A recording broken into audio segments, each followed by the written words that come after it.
নমস্কার, diary of ডেজার্টের একটা নতুন এপিসোডে আপনাদের সবাইকে স্বাগত। আজকে দেখাচ্ছি একটা কুইক রেসিপি, চাল ছাড়া মুড়ি ঘন্ট। রেসিপিটা খুবই ইউনিক হতে চলেছে, আশা করি আপনাদের ভালো লাগবে। চলুন ভিডিওটা শুরু করি। যেহেতু এটা মুড়ি ঘন্ট রেসিপি, তাই একটা তো মাছের মাথা লাগবেই। আমি এখানে কাতলা মাছের মাথা নিয়ে নিয়েছি, আর সেই সাথে নিয়ে নিয়েছি একটা মাছের টুকরো। এই মাছের একটা ছোটো টুকরো কিন্তু অবশ্যই এই রেসিপিটা বানানো নিয়ে নেবেন।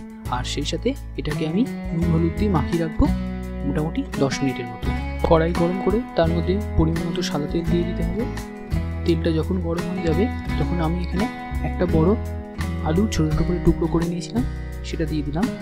আর রঙের জন্য দিচ্ছি সামান্য হলুদ, দেখতে সুন্দর লাগবে। এবার এটাকে 5 মিনিট মিডিয়াম টু হাই ফ্লেমে ভালো করে ভেজে তুলে রেখে দেব। এখানে নিয়ে নিতে হবে কাজু বাদাম এবং কিশমিশ, সেটাকেও লো ফ্লেমে হালকা একটু ভেজে নিয়ে তুলে রেখে দেবো। এরপর যে নুন হলুদ মাখিয়ে রেখেছিলাম মাছের মাথাটা আর মাছটা, এবার সেটা আমি ভেজে নিচ্ছি। আচ্ছা, এখানে একটা কথা বলি, মাছের মাথাটা সম্ভব হলে একটু এরকমভাবে ভেঙে নিয়ে ভেতরটাকে ভালো মতন ফ্রাই করে নেবেন, নাহলে মাছের যে ঘিলু পাটটা থাকে সেখান থেকে একটা উগ্র গন্ধ আসে। তো ভাজার ফলে এই উগ্র গন্ধটা অনেকটা কমে যাবে। এটাকেও আমি ভেজে তুলে নিচ্ছি। আচ্ছা, এবার যে মাছের টুকরোটা আপনারা নিয়ে নেবেন সেটাকে সম্পূর্ণ কাঁটা বেছে নিয়ে কাঁটাগুলো সম্পূর্ণ ফেলে দিতে হবে। এবার যে মাছ ভাজার তেলটা ছিল তার মধ্যেই আমি দিয়ে দিলাম সামান্য ঘি। আপনার চাইলে এটা পুরো তেলেও করতে পারেন। দিয়ে দিচ্ছি 2 তেজপাতা, একটা দারচিনি, 2 শুকনো লঙ্কা আর সামান্য গোটা জিরে। এবার ফোড়নটা ভালো করে নাড়াচাড়া করে যখনই দেখবেন যে ভালো একটা গন্ধ আসছে তখনই সেই সময় দিয়ে দিতে হবে পেঁয়াজ কুচি। এবার পেঁয়াজটা হালকা ফ্রাই করে দিতে হবে। পেঁয়াজটা হালকা ভাজা হয়ে গেলে দিয়ে দিতে হবে আদা রসুন বাটা। এবার আদা রসুনের বাটার যে কাঁচা গন্ধটা সেটা চলে না যাওয়া অবধি ভালো মতন এইভাবে তেলের মধ্যে নাড়াচাড়া করে ভেজে নেব। কিছু গুঁড়ো মশলা অ্যাড করে নিতে হবে। দিয়ে দিলাম ধনে গুঁড়ো, দিয়ে দিচ্ছি হলুদ গুঁড়ো। এবার সামান্য জল ব্যবহার করে এই মশলাটা তেল ছেড়ে না আসা অবধি ভালো মতন কষিয়ে নিতে হবে।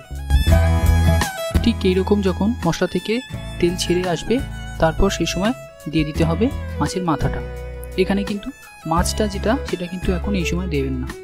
এখানে মাছের মাথা আর যে আলুর টুকরোগুলো ভেজে রেখেছিলাম সেই আলুটাও দিয়ে দেবো। এবার দিয়ে দিচ্ছি স্বাদ মতো কাঁচা লঙ্কা। এবার ভালো মতো কষিয়ে নিতে হবে মাছের মাথাটা এই মশলার সাথে। আচ্ছা, মশলাটা কিছুক্ষণ কষিয়ে নেওয়ার পর এখানে দিয়ে দিলাম সামান্য গরম মশলা। এবার এই গরম মশলা দিয়ে কিছুক্ষণের জন্য আমি এটা ঢাকনা চাপা দিয়ে রান্না করব আরও 2 মিনিট। 2 মিনিট পর ফিরে এলাম। এবার কিন্তু মশলা থেকে বেশ একটা দারুণ গন্ধ বেরোচ্ছে। এবার ভালো করে আরেকবার মিশিয়ে নেব। আচ্ছা, এবার এই পর্যায়ে আমি লবণটা স্বাদ মতো এখানে অ্যাড করে দেওয়ার পর সামান্য জল দিয়ে আবারও ভালো মতন মিশিয়ে নিতে হবে।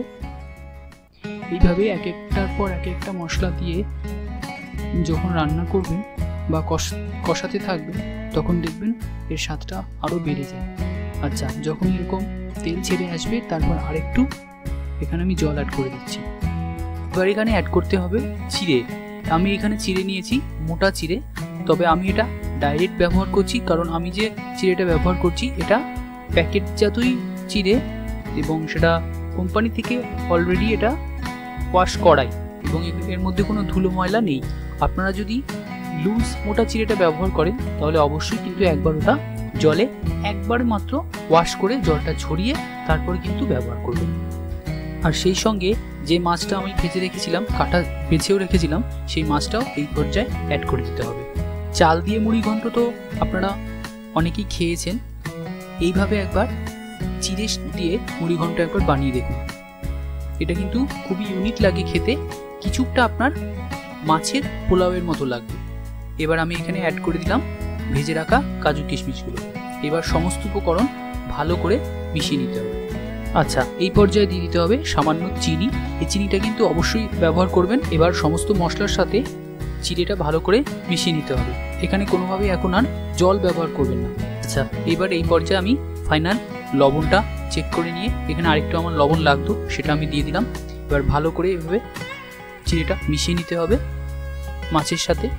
আচ্ছা, আপনাদের যদি মনে হয় যে চিড়ের কোয়ালিটি অনুযায়ী চিড়েটা অনেকটা শক্ত লাগছে, তাহলে সেক্ষেত্রে সামান্য একটু জল কিন্তু ব্যবহার করতে পারেন। তবে বেশি জল কিন্তু ব্যবহার করবেন না, কারণ এই চিড়ের যে মুড়িঘণ্টটা এটা কিন্তু টেক্সচারটা হবে সম্পূর্ণ একেবারে ঝরঝরে। ভালোভাবে মিশিয়ে নেওয়ার পর ঢাকনা চাপা দিয়ে আমি 5 মিনিট এটাকে রান্না করে নেব লো টু মিডিয়াম ফ্লেমে, যাতে চিড়েটা সম্পূর্ণ নরম হয়ে আসে। 5 মিনিট পর ঢাকনাটা খুলে সামান্য গরম মশলা আমি এখানে অ্যাড করে দিলাম। এরপর এখানে আরেকটু অ্যাড করতে হবে সামান্য চিনি, এটা কিন্তু একটু মিষ্টি মিষ্টি খেতে হবে। আর ফ্লেভারের জন্য দিয়ে দিলাম কয়েকটা চেরা কাঁচা লঙ্কা। এবার সম্পূর্ণটা ভালো করে এভাবে মিশিয়ে নিতে হবে। ভালো করে মিশিয়ে নেওয়ার পর কিন্তু রেডি পরিবেশনের জন্য। তৈরি হয়ে গেল চিড়ে দিয়ে তৈরি মুড়িঘণ্ট। ভিডিওটা তবে এখানেই শেষ করছি। সবাই ভালো থাকবেন, সুস্থ থাকবেন। ভিডিওটি দেখার জন্য আপনাদের অসংখ্য ধন্যবাদ।